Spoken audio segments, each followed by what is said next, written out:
Alright, well today we're going to do a Hollowtech crankset. It's 170 millimeter crank arms and a 32 tooth oval chainring.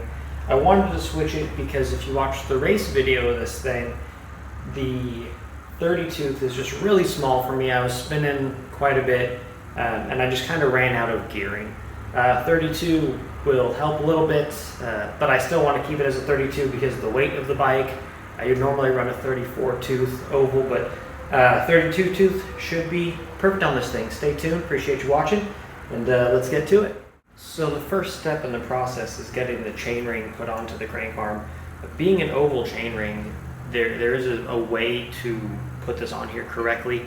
This is the way I've been doing it. If I'm doing it wrong, someone let me know in the comments, because I'll change it up. But I referenced my other mountain bike and went back in pictures, and this is the way I believe that it goes, because usually there's a little arrow or something that indicates where they want the crank arm to be on the chainring. I didn't see that. So as it sits coming this way, the chain ring itself is elongated this way, so it is an oval like this, not like this. If that's wrong, someone let me know and I will change it quickly. Thankfully it's just 4 little fasteners that hold everything on here. Another reason why I really do like this setup is because if I do want to change gear to go back to a 30, I can move it to a 30. If I wanted to go to a 34 in the front, I could do that. It's super easy, it takes no time at all, and you really don't even have to take this off the bike. You can put this chainring on the back side as well, but I'll do that if necessary once I get a determination of final chain line once the bottom bracket and crankset is installed. So keep watching, and next I'm going to basically get the stuff taken off of the bike. I'm going to get the pedals off of it and then get the cranks pulled. You do need a special tool. It's a crank puller. I'll show you what that looks like, and then once that's off of there, get the bottom bracket out. There's a bottom bracket tool also, you'll need that, and then also a square taper bottom bracket tool, and also a Hollowtech bottom bracket tool. You have to have both of those, ideally. So I'm gonna get that stuff taken off of there and we'll keep on rolling. A couple of the tools that we'll be using. This is for my pedals. This is for the cranks. It comes in 2 pieces. It's a park tool, CCP 22. That's the part number for this thing, and it works great. I've had it for years. And this is for the bottom bracket. Again, it's a square tape bottom bracket, so we'll need this for the cranks, this for the pedals. Let's get to it.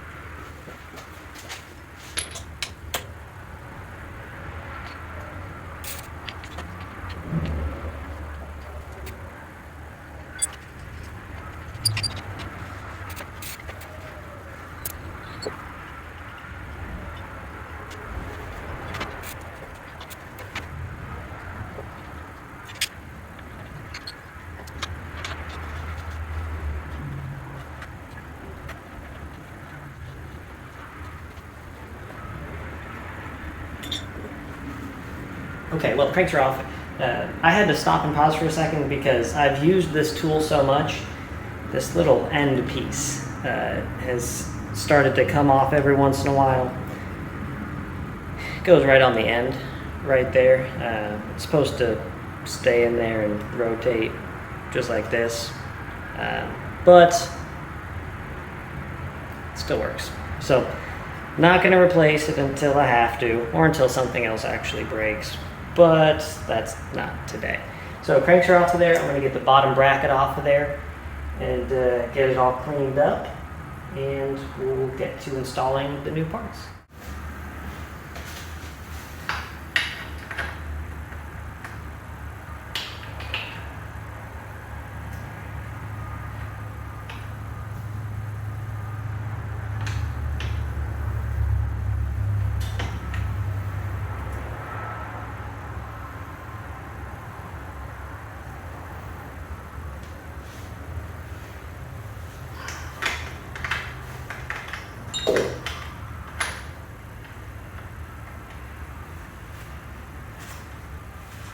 So when you're doing this, if you're on the left side of the bike, so the non-drive side, and it's the same direction, but left, go left to loosen.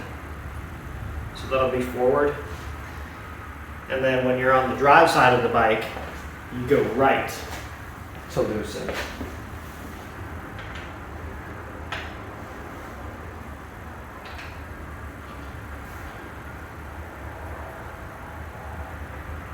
Oh my gosh.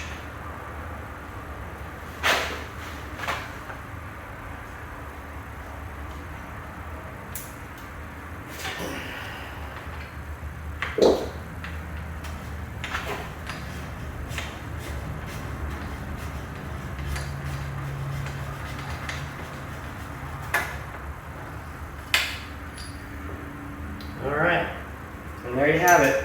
Square taper bottom bracket removed. Now I measured it. It's a 68 millimeter wide bottom bracket on the FS2 Slalom. It's pretty clean in there. So I'm gonna get that just doubly cleaned to make sure it's all good to go. Then we'll get the Holotech bottom bracket installed. All right, well, the bottom bracket is all cleaned. So another special tool, this one right here.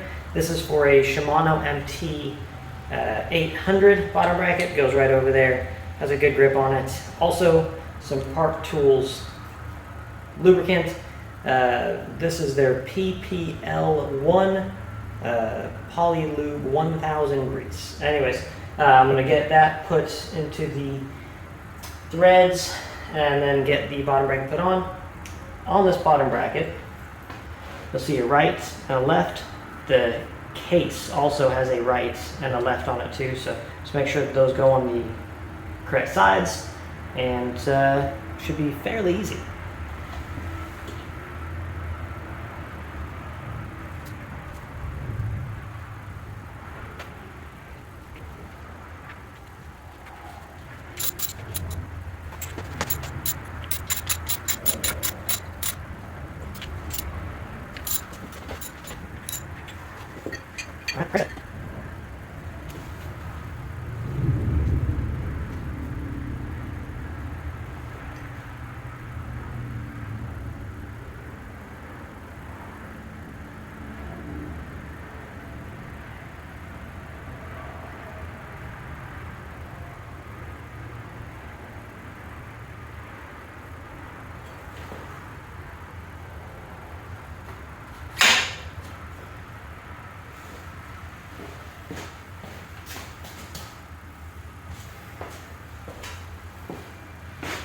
Now, before I put the other side on, I want to check the chain line. Right now I'm in a good gear, it's about middle, so I want that chain line to be as even as possible.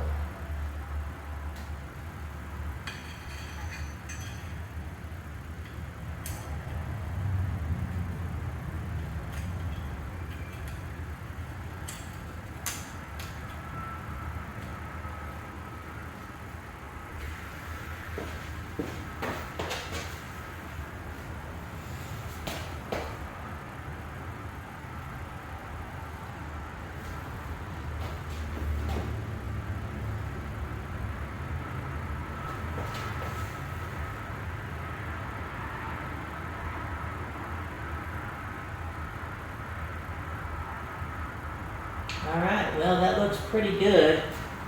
I'm happy with it, so I'm going to get the other crank arm installed, and then I'm just going to kind of run it through the gears. I'm going to put it on my stand, make sure it shifts, double check chain line, and that should be it. Super easy.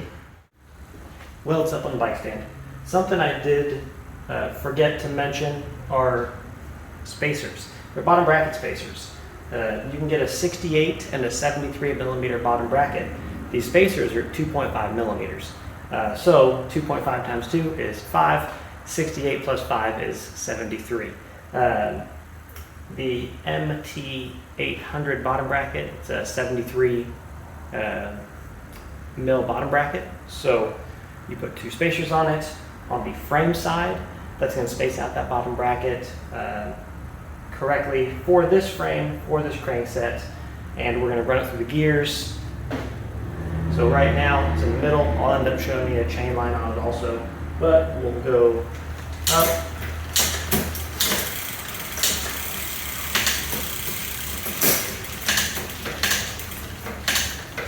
as expected, it's doing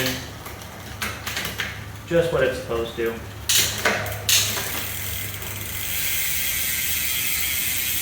And for a factory cassette, it sounds pretty good, I think. Let's get you a chain line on it here in a sec. And it'll be done. All right, so here is your chain line. So the 9-speed Shimano Qs. I got 4 going this way, 4 going that way, and this is pretty much square right in the middle. I'm super happy with that. 1 bottom bracket spacer. I don't know if you can see that.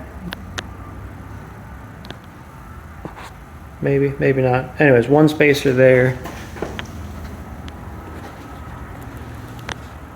1 spacer on the other side. That's going to space out that bottom bracket properly to get a good chain line.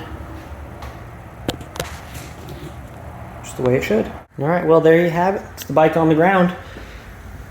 1x Holotech installed with 32 tooth oval chainring.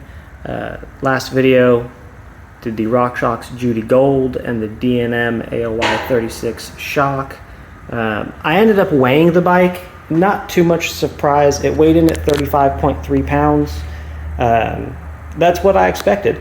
All that weight came off of the front end though with the fork replacement. So I think that's about it. Now it's just go ride it and see how it does. Thanks for watching. I appreciate it. As always, if you haven't subscribed, it'd be pretty cool if you did. And if you hit that like button too, if you enjoyed it. Hopefully this helped you out in some sort of way. And we'll see you on the next one.